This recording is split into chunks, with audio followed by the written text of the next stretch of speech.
Welcome to part 2 of the insurance series on Financial Fridays. We are back with Brenton Hilaire, Agency Manager of Sagico, who is the sponsor of this series. Today we speak on health insurance. Do you need health insurance? We're about to find out.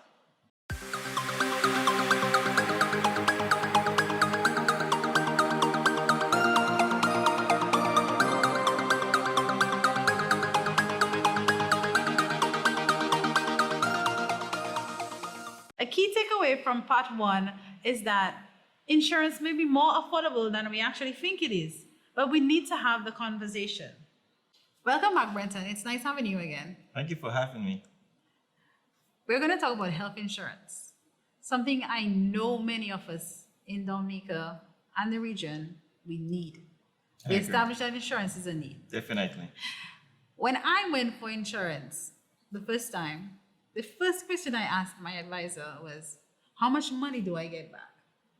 How often do you get that question? Funny enough, I don't get that question that often. When I speak to persons, the first thing they want to know is, what am I covered for? One of the main things that people actually look for is the emergency airlifts, so that if there is a medical emergency, they want to know how we step in to assist them with getting that sort of assistance. So what are some of the types of health plans available at Sagico? There aren't any types of health plan. It's one standard package. However, what's different is what we call a deductible on each package, but the benefits are the same on all of them.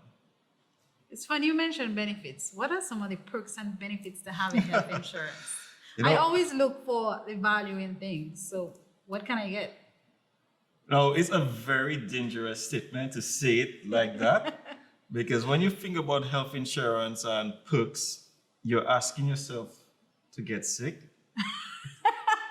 For it to seem nice and work good for you, you Right. have to get sick to claim for it. Right. So I always caution persons when they say, okay, I've never benefited from my plan. I ask them, do you want to get sick to benefit? But I mean, in case of things happening, our plan covers practically everything. So the standard doctor visits, hospital services, diagnostic services, maternity benefits, and then, as I mentioned earlier, the emergency airlift aspect of the plan is also there, access to care overseas. So there are a lot of different areas where a plan can help you if the need arose. So before buying health insurance coverage, what are some of the things I should consider? I think one of the first things you need to look at when you're getting health insurance is what you're going to be covered for. Because you may be someone who shops around. I often hear people using price as a factor when shopping around for health insurance. However, one has to consider the price against the benefit. So yes, it might seem very affordable, but you have to go through the schedule of benefits to see if there are any caps in any parts of the plan. So that's one of the key things that someone has to consider. What is my risk? What is my concern?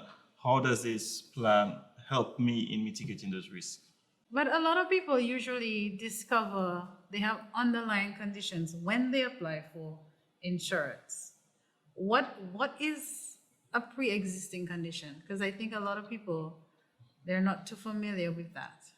Pre-existing condition, to keep it simple, is basically some sort of ailment or illness that existed prior to being covered. And how does that affect your eligibility? So for our plan, if the individual was successful in getting coverage, but directly after coverage being covered, they had a claim pertaining to that condition, if it can be proved that it was in existence before being covered, then there is a cap placed on treating that coverage for the first year. Then from the second year, if treatment continues, the cap is removed, the claims will be honored as normal. So let's assume that I take my health insurance policy. What happens to it if my health changes down the line? Nothing. That's the whole point of it. So once you're already covered, it's designed to assist you with those sort of life happens moments. So even if you submit a claim, it's not that we can tell you, hey, hold up, we don't want more claims for you. Once we have entered into that agreement with you, we have to honor your claims for the life of the policy. And our coverage goes up to EC $1 million. So once you're within that, we have to honor those claims.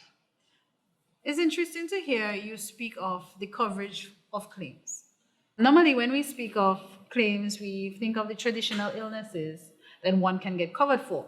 Does surgical cover alternative treatments like chiropractors for other non traditional illnesses? I know our plan covers treatment from physiotherapists and psychiatrists, but it's up to a certain limit. Is there a waiting period for coverage? And how long is it? How long does it take to become in effect? So those are two different aspects of the plan.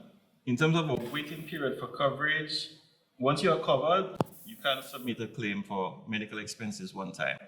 However, there's a waiting period on the individual plan for maternity benefits, where you have to have the plan for at least 10 months before. So if you have plans, please wait. Also, there is a waiting period on the dental and vision aspect of the plan. Now, in terms of how long it takes to get into effect, it's a case-by-case basis. So the process is the individual comes to us, we complete the paperwork, we have that submitted for review, and based on the review, our team will either decide to approve it as is, to ask the person to do different medical tests, or to approve it with conditions. So once we get through that stage and it's actually approved, or the person does the test and the tests come in and it's approved, that's when coverage begins. So with every individual, there is a different time aspect. In some of my personal coaching sessions, I usually ask the participants, do they know where their insurance policy is? And many times they have no idea. Can you tell our viewers what is the significance of that question? That's a very good question that you ask. I must go back to our first discussion. In terms of life insurance, that document is very important because in the event of the claim having to be paid, the beneficiary has to bring that physical document to us and it has to be an original for us to honor the claim. Now, if it cannot be presented, for example, if it was destroyed, if it was lost, there's a legal process involved before we can reprint that document, where the individual has to advertise in the local newspaper, and they also have to advertise in the Gazette. And until those two are done, we are able to print that document. So for life insurance, your contract or your policy document is very important. Now, in terms of health insurance, we are able to honor claims outside of you having that physical document. I recently had an experience where someone misplaced their policy and they had to pay $45 for the Gazette and $38 to advertise in a newspaper. How long can a process like that take? I know the local newspapers publish every week. In terms of the Gazette, that may take a little longer. Some of you may have lost your insurance policy during Hurricane Maria. What you can do is speak to your insurance advisor to get the process started. That's correct. Many times I've heard people complain that they are covered and have to seek medical attention overseas. But when they get there, they don't get the service that they request. Under what conditions can that happen? Now, with these situations, I would always take it on a case-by-case basis because everyone's situation is different. But generally speaking, before treatment is sought outside of Dominica, a referral must be obtained from a local practitioner. And the process is that that referral is sent to us for us to review, and then we approve it. So our plan, as I mentioned earlier, does cater to seeking treatment outside of Dominica, but you just have to go through the proper channels. But what if I'm facing an emergency? I can't speak to you all. That's fine. And based on what you said, it could be a situation, for example, where you were in a car crash and due to the nature of it, you're not able to speak on your own behalf. What would happen is that we issue our clients with a medical card. And the procedure normally is that the people on the scene will go through your personal belongings to try to identify you. And once they pull out that card, they will see that you're covered by us. Now, there are numbers at the back of the card, and once contact is made with that number, they will say, yes, you are a client of Surgical, and then treatment will start for you. So you will be given access to the care that you need, even without being able to speak.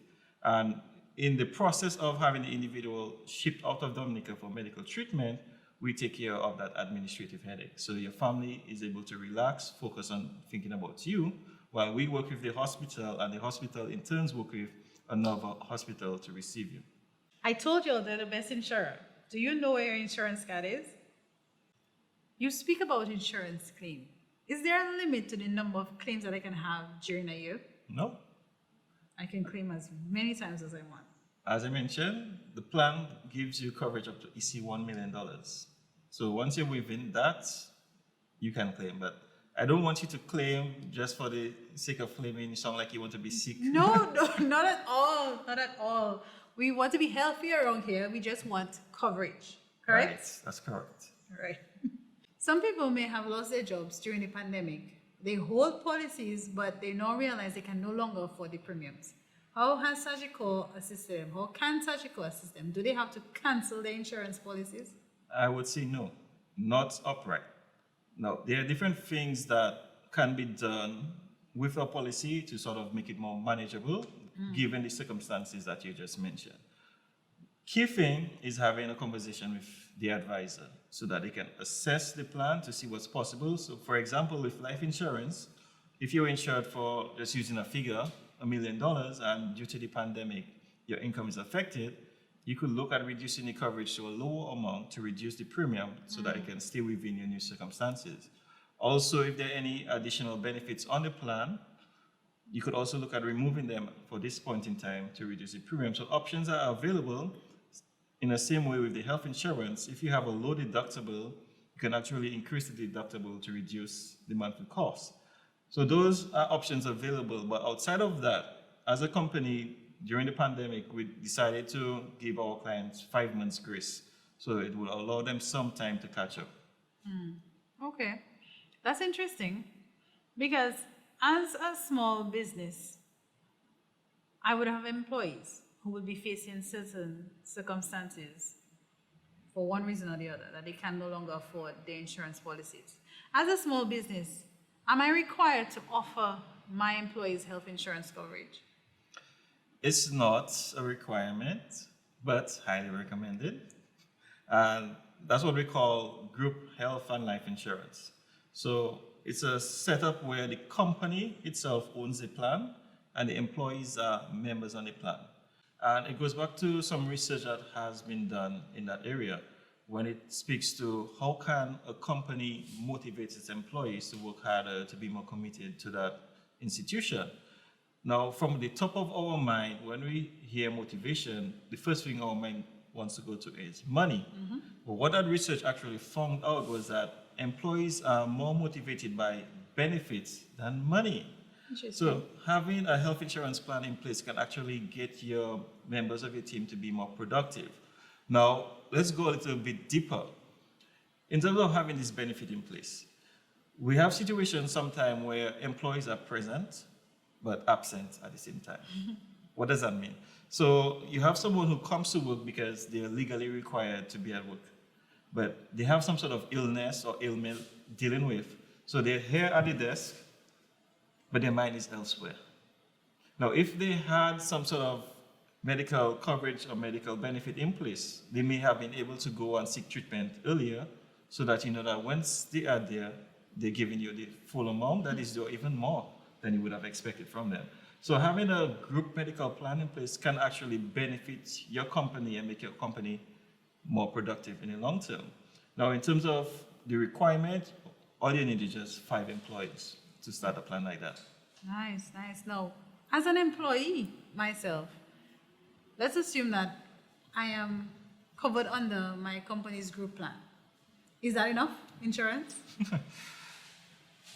It goes back to your budget because as an employee, you can, and I would recommend you to subscribe to your employer's group medical plan if it's available, because most times it's more affordable than doing it on your own. But if your budget permits, then you can also apply for your own individual plan outside of your employer's plan. We spoke about it last time, life happened. So you may have plans to go and work somewhere else. Now, if you just kept that group plan and you went somewhere else, you're going to be without coverage. But if you had a backup individual plan of your own, you still are covered. But it goes back to the budget of the individual. Everybody's case is different. So what happens if I leave that employer? Do I just forfeit that entire health coverage that I've paid so many years for? That is correct, because the plan belongs to the company and you are just a member on the plan. Now, I would not think of it as forfeiting what you would have paid, because insurance is really risk management. So once you understand that concept, you understand that you were covered for the time that you had the plan. And thankfully, nothing happened to you, but in case something did, you would have I would have been had covered. access to the care you needed. All right. Any final words to all viewers on the importance of health insurance? Financial gurus actually say that health insurance is a need. Now, there's a budgeting system, or financial management system, I should say, where it breaks down your expenses between wants, needs, and savings. And funny enough, they recommend that health insurance be placed in the needs category, For sure. because there's this saying that health is wealth. And what you would find happening, especially in America, based on their report, when Obama spoke at the State of the Union address, he said that the leading cause for bankruptcies were due to medical expenses. So as an entrepreneur, you find yourself working hard, building up this nice buffer, but in the event of a medical emergency, it's gone just like that. So having health insurance is really safeguarding your savings that you would have built up and ensuring that you have access to the treatment you need in a speedy time, so that you can recover as quickly as possible to continue the journey that you started. That's correct. And here's another free health tip. It is recommended that you purchase health insurance while you're young because, one, it's more affordable, two, you may have less underlying conditions, and three, it's easier to budget for it. This brings us to the end of part 2 of the insurance series. If you enjoyed this content, hit the subscribe button so you won't miss a bonus episode coming up next week. See ya!